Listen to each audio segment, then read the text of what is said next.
C'est avec un immense honneur que je prends la parole aujourd'hui à l'occasion de cette cérémonie de lancement d'un projet qui porte une ambition claire: remettre les jeunes au cœur du processus démocratique haïtien, en faisant la promotion d'élections sans violence, inclusives et représentatives. Mais pour comprendre l'importance de cette initiative, permettez-moi de faire un court voyage à travers les 40 dernières années de notre vie politique. Un regard honnête sur le passé pour mieux éclairer le chemin que nous voulons tracer ensemble. Une histoire marquée par l'exclusion des jeunes. Depuis la fin de la dictature en 1986, Haïti a entamé un chemin vers la démocratie, une démocratie jeune, fragile, souvent contestée. Et malheureusement, dans ce processus, les jeunes ont été trop souvent absents ou marginalisés. Dans les années 90, après le retour au suffrage universel, les jeunes étaient là, mais en tant que militants de rue, rarement comme acteurs de fond, scander des slogans, parfois manipulés, rarement écoutés. Pendant que les élections politiques se prenaient sans eux, ils étaient confinés à un rôle de figurant. Des élections souvent synonymes de violence. Depuis 40 ans, nos élections sont trop souvent associées à des tensions, des contestations, voire des violences, des pertes humaines, des blessures et des traumatismes. Et là encore, ce sont souvent les jeunes qui paient le prix fort, qu'ils soient utilisés comme instruments de violence ou victimes de celui-ci. Cette culture électorale de confrontation a non seulement découragé la participation active des jeunes, mais elle a aussi contribué à creuser le fossé entre la jeunesse et les institutions étatiques. Mesdames et messieurs, bonjour. C'est avec un profond sentiment de fierté, mais aussi de responsabilité, que je prends la parole aujourd'hui à l'occasion du lancement officiel du projet Geniola pour une élection sans violence. Au FPH, en étroite collaboration avec nos organisations sœurs du réseau Ouest, et ainsi qu'avec le précieux appui de nos partenaires institutionnels. L'histoire politique d'Haïti est marquée par une succession de luttes pour la conquête et la conservation du pouvoir.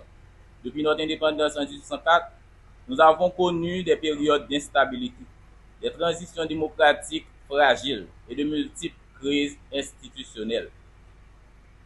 Les élections censées être un moment de renouvellement démocratique et d'expression populaire ont souvent été entachées de contestations, de violences ou d'un manque de confiance envers les autres acteurs politiques, et ce, envers la population.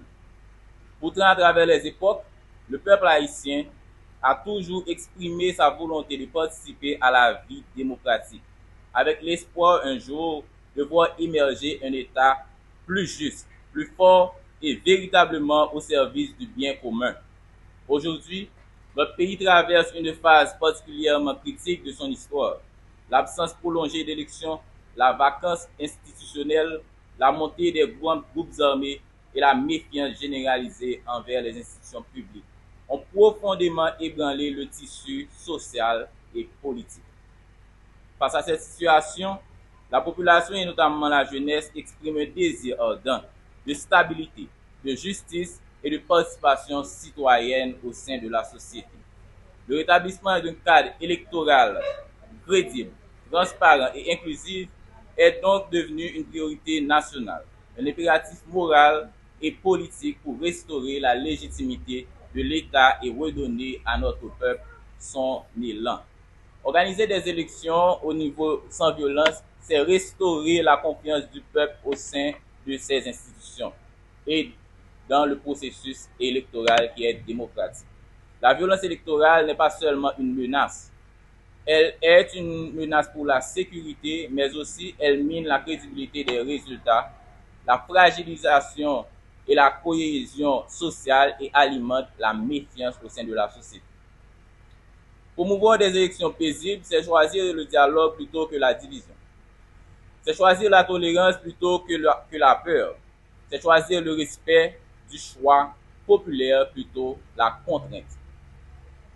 C'est aussi permettre à chaque citoyen, et particulièrement aux jeunes et aux femmes, la possibilité de participer pleinement à la construction d'un avenir démocratique fondé sur la paix et le respect des droits humains.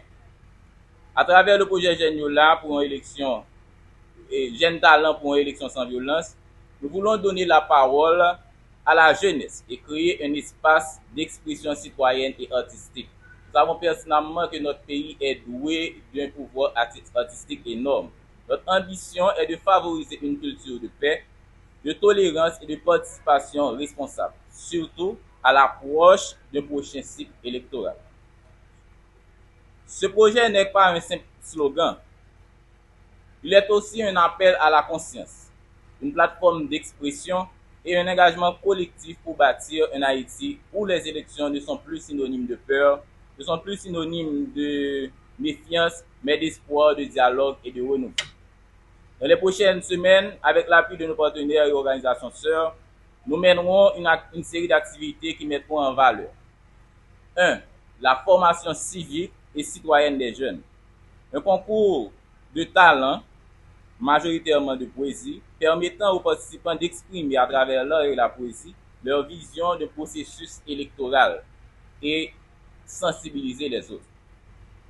Maintenant, il est aussi à parler qu'on fera une caravane de sensibilisation qui parcourra plusieurs zones dans les régions métropolitaines pour porter le message de paix, d'inclusion et de participation citoyenne.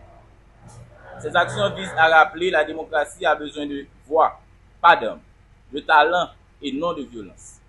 Je tiens à saluer le travail remarquable de l'équipe de coordination constituée de Mademoiselle Edwin Tara, qui est le responsable de communication, M. Erickson Joseph, le comptable du projet, et Waldan Abelizer, responsable administratif et logistique, et des différents membres de commission composés des autres organisations sœurs. Je remercie également nos organisations telles que l'OPSOCH, l'OPABA, l'OSEJ, Kaitimoun, OIFSH, FECHA pour leur engagement et leur solidarité, sans oublier RENAI. Ce projet est le fruit d'un travail collectif et sa réussite dépend de notre unité, de notre détermination et notre esprit de collaboration. Chers jeunes, ce projet est avant tout le vôtre. C'est aussi un espace d'échange, de travail collectif. Sa réussite dépendra de notre unité et de notre esprit de collaboration. Rêver, influencer positivement notre société. Utilisez vos talents pour dire non à la violence et oui au dialogue. C'est important car dire oui à la participation haïtienne. Chaque chanson, chaque mot, chaque dessin, chaque geste que vous poserez seront une semence de paix et un acte de construction nationale. Au nom de l'OFPH et de ses organisations sœurs et de l'équipe du projet, je lance un appel clair et solennel. Faisons des prochaines élections un moment de fierté nationale. Engageons-nous pour un Haïti apaisé, une jeunesse consciente et un avenir sans peur. Que ce projet soit le point de départ d'un grand mouvement. Un mouvement de jeunes engagés, créatifs et porteurs de la paix. Nous sommes réunis ce matin en vue de participer au lancement officiel du projet Consortium Ouest dénommé Jeunes Talents pour une élection sans violence. C'est quoi le projet Jeunes Talents pour une élection sans violence? C'est un projet organisation des frères philanthropes haïtiens OFPH apporté ensemble avec plusieurs autres organisations qui formaient le réseau départemental Ouest là en bas leadership OJH dans le cadre projet Geniola. L'idée projet c'est faire promotion pour la paix avec participation citoyenne responsable pendant nous mettre en valeur talent jeunes haïtiens pour sensibiliser la population à participer dans l'élection sans violence. Qui s'en espérait des projets ça? Nous souhaitons sensibiliser la communauté pour participer dans l'élection en masse. Nous souhaitons réaliser l'élection pour faire sans violence. Et puis nous comptons transformer jeunes leaders candidat communauté à jeunes artistes vin ambassadeurs pour une élection sans violence avec citoyens engagés. Le projet a démarré sur une période de 3 mois pour la catégorie Mounsaï, jeunes universitaires, Timoun l'école, jeunes qui l'église. Chers invités, vous êtes ici ce matin pour montrer encore une fois par votre dévouement, votre engagement et votre sens de responsabilité que la jeunesse est bel et bien présente et nous avons la certitude de ce que nous sommes prêts à réaliser pour changer la réalité. Chasser les stéréotypes sexistes, les stéréotypes d'âge et travailler pour une meilleure organisation des processus électoraux en vue d'avoir des élections réussies sans violence au sein de notre communauté et l'intégration des jeunes et des femmes dans les organes décisionnels du pays. Chers jeunes leaders, les différentes organisations qui œuvrent dans la réalisation de ce projet comptent déjà sur votre participation. Votre support sans faille et continu pour la réussite et une bonne continuation du projet. Nous sommes convaincus que nous pouvons miser notre confiance sur vous, car vous allez manifester intérêt à pouvoir répondre, à participer avec nous.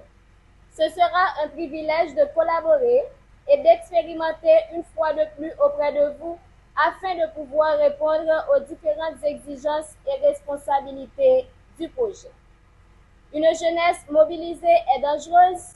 Une jeunesse mobilisée est une puissance qui effraie même les bombes atomiques, disait Thomas Sankara.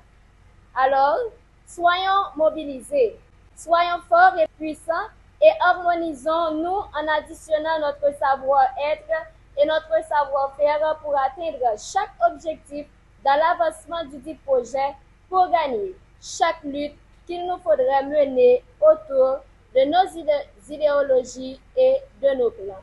Merci.